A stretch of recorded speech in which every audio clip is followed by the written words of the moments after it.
Yo, what's the vibe? RasLunacy is a YouTube channel documenting Aaron Belinfante's Rastafarian journey. That being said, I do not support the illegal consumption of drugs in any way, shape, or form. Persons under 18 should not consume cannabis under any circumstance, and if you're under 18, you should not be watching this video. Thank you.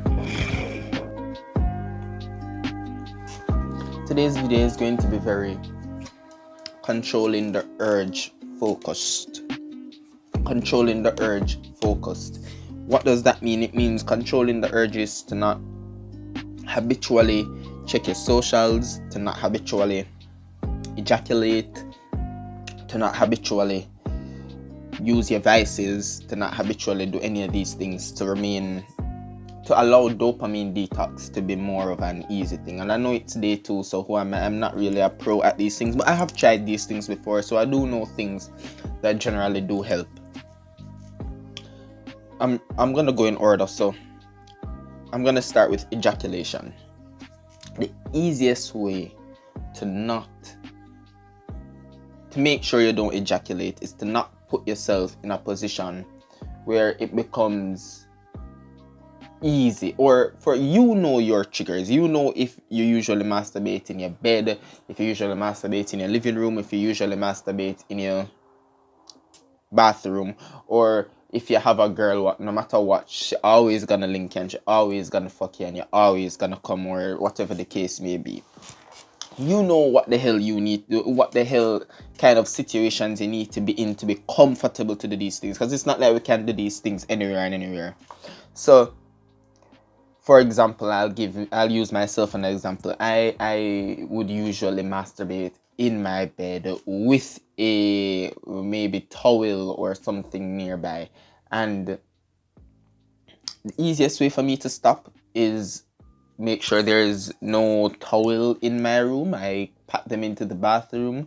I make sure that when I'm going to bed, I put my laptop to one side and I put my phone to one side. I leave them on charge, because that's the mature thing to do. You leave them on charge and you put them to one side. That way, when you're ready for sleep, you're ready in bed, you're not sitting down, tossing and turning with a massive erection saying, damn, if I was fat right now, I would just fall asleep, wouldn't I?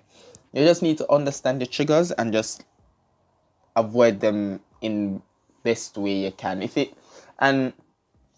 the time of day you usually masturbate is important too. If you're a morning, if you usually wake up and you have rock hard erections, and we all have rock hard erections in the morning, I'm assuming, but you wake up in the mornings, and if the first thing you usually do is jerk it out, I'd suggest first thing you start doing in the morning is exercise or cold showers or meditation or something.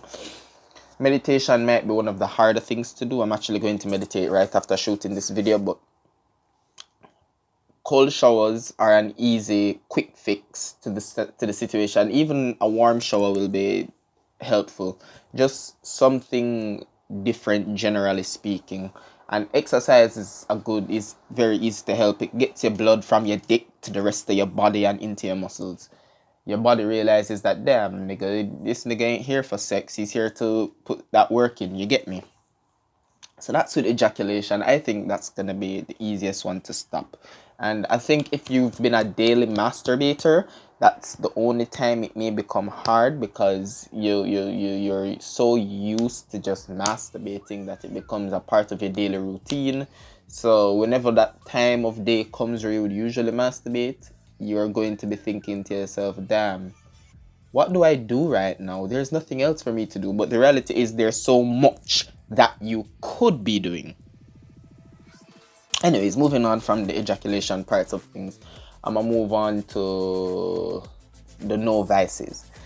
Like, for example, no weed. So if you're like me and you smoke weed habitually, then you'll know that this is by far the first part of the first day, 2 days, 3 days, you're gonna have the most urges to go back to smoking. Now, things I've done to help prevent myself from relapsing on smoking, I've blocked my plug and deleted the number. I've blocked my plug and I've deleted the number. I do still have his number in my call logs, but I've deleted his number from my messaging system, so I don't see his link up when I'm scrolling through, because I might just be like, send him a message, yo, what's up or something. Or maybe if I never blocked him, he usually messages me and tells me what the new deals are. He'll usually, like the other day, he literally gave me something free, and I'm not gonna say no to free read. So I've just blocked him completely now. I'll unblock him after I've completed 30 days or whatever the case may be. And if you're an alcoholic or you smoke cigarettes, as for the people who smoke cigarettes, I think it might be better for you to wean off of it instead of to completely cut it off cold turkey like how the weed smokers and the alcohol smokers might go about it. It might be in your best interest if you're a person who depends on a more addictive kind of vice, to wean yourself off of it so you don't have physical complications. But as for my weed smokers and my drinkers, the best thing I can tell you is to stop in your tracks. I wouldn't suggest you try to wean off, because these drugs they don't have any physical side effects. It's all a mental game, really, as to why you want to keep going about it. Like, you're gonna think, oh, you can do this and it will make this feel, you're gonna do this later and it will make this feel better, you're gonna do this later and it will make this feel better. You might say, yo, you're on monk mode and you're gonna meditate, so you need to smoke to meditate, so you can be in a much more meditational state, which may be true, but the fact that you smoke all the time now means that that's your normal state. So are you really being in a meditational state going into that state? No. You have to bring your normalcy, your normal state, back to baseline where you're not smoking weed. And then once you do smoke weed and you get to that higher level state, when you get super high because you haven't smoked in a long while, that is when you'll more likely be in a more meditational and receptive state for information to just come at you.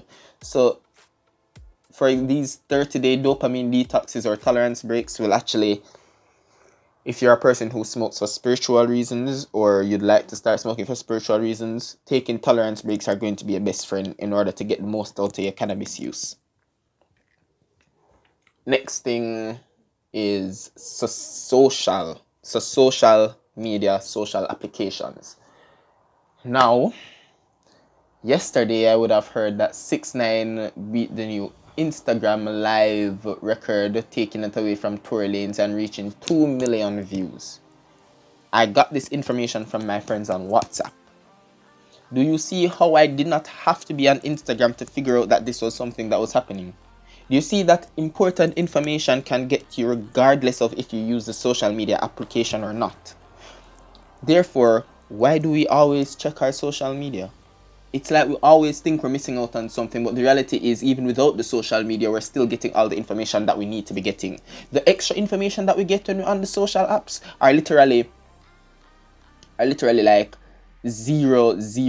they're like 0-calorie foods. They literally hold nothing in them. They hold no purpose. You learn them and they just fill up space in your brain that will serve no higher purpose, for example. So I've been fine without Instagram, I've been fine without Twitter. It's been like maybe 7-ish days. I have no idea anymore. I've given up on figuring out how much days. But yeah. So I'm gonna talk about what I did on day 1. My things I've been successful with. I've been exercising consistently, so me exercising yesterday wasn't that too crazy. That's something I've usually do. I did not get to meditate. That's something I plan to do right before I work out today. It's currently 10 a.m. and I have work at 2:30, so I have to start getting ready at a certain time. So, and I don't know if you'll even get this video based on how much time I have left. Maybe you'll get this video because I'll just not edit it too much, but we'll see. So social media. I've been using Snapchat. I haven't been looking at Pearson's. I've been looking at some of my friends' stories because I'm curious as to what they're doing. I don't have them on Instagram and stuff anymore, and I'm curious to see if they're okay, and I think that's fine. Check up on your friends. I sent most of them messages because now that I'm on social media for the very reason I'm on social. So most people are on social media scrolling through because they're fasting other people's business or they're nosy into other people's business. They want to say, oh, is this person living a better life than me? And it's a lot of ego driven thing. But so they get rid of your other social media apps and you're left with just one, you realize that social media was invented for the purpose of connecting you with friends, and that's exactly what you begin to use it for when you start to get rid of all the unnecessary social media applications that you have around. So for example, on Snapchat, I was going through my friends' stories and and certain things I'll slide up and send them a message, and that's not something I'd do if I had all my social media apps. I'll be hurrying to get through them so I can get to IG, to get through those so I can get on Twitter to just scroll the timeline. Unnecessary information just kept filling up my brain for no apparent reason. So that's social media, and I think that's basically it. Really and truly, it's only day 2. I'm gonna keep y'all updated. I'm gonna try to keep daily updates coming in. Today is just about the urges and helping to make the urges less. That affect that. I'm trying to make the urges affect you less. So the key is simply to make good things, to make the good habits easy to get to. So if you know you're exercising tomorrow, get your gym shoes out in front of you, so you get your gym clothes right beside it. So as soon as you wake up in your seat, you can be like, oh, I have to go and exercise today. That's something I'd planned to do from yesterday. You make those kinds of things easier for you and more accessible to you. So now things like jerking off, keep your lotion in your bathroom now if you're usually fapping in your bedroom, and if you're usually fapping in your bathroom, keep your lotion in your bedroom now. If you for social media, if you uninstall the apps, like just keeping them on your phone and turning off app notifications might not be enough, because the one time you do press on the app and you see everything coming, that's when you're gonna basically scroll a little bit, check your DMs, check your this, check your that, and then suddenly you're right back into the social media thing. I personally have them uninstalled, and when I heard the whole 6ix9ine thing going on, I almost re-downloaded it just to use my Finsta, my fake Instagram, because I don't think that would really be considered a part of the dopamine it would hurt the dopamine detox process too much. But I remember that on my Finsta, I still follow a lot of pages that might just be sharing information I don't need to know. So I just said, you know what, I won't re-download the app at all. I won't try to mess around with this monk mode thing at all. I'll just do 30 days, and if I want to download my Finsta after that, I can. But yeah, make sure y'all keeping healthy in the quarantine. Make sure y'all exercising, trying to keep healthy. Make sure y'all trying to be your best selves. If you have a business, start a business. It doesn't really matter what you have to do. Just get onto it. And that's RasLunacy signing out. Please subscribe to my channel to follow up on this journey. I uploaded my day 1 monk mode yesterday. Today is day 2, of course. I'm trying to make it to day 30. I would love if I had as much support as possible. I don't care if you're one of my friends watching, or if you're a random person, drop a comment. The comments go a long way. It doesn't have to say anything, could just be an emoji. I heart all my comments. I reply to all my comments. So keep that in mind. That's RasLunacy. Player 1, player 2, show your ass what players do. Up, down, left, right, hit on with a strong attack. Yeah, I smoke the strongest back. Tell me what is wrong with that. More coins in the laundromat. You can't help but honor that. Jam man, Mega Man, more games than the Sega man. All I smoke is chronic. Roll my coins just like I'm Sonic. From the hood, I speak Ebonics. That and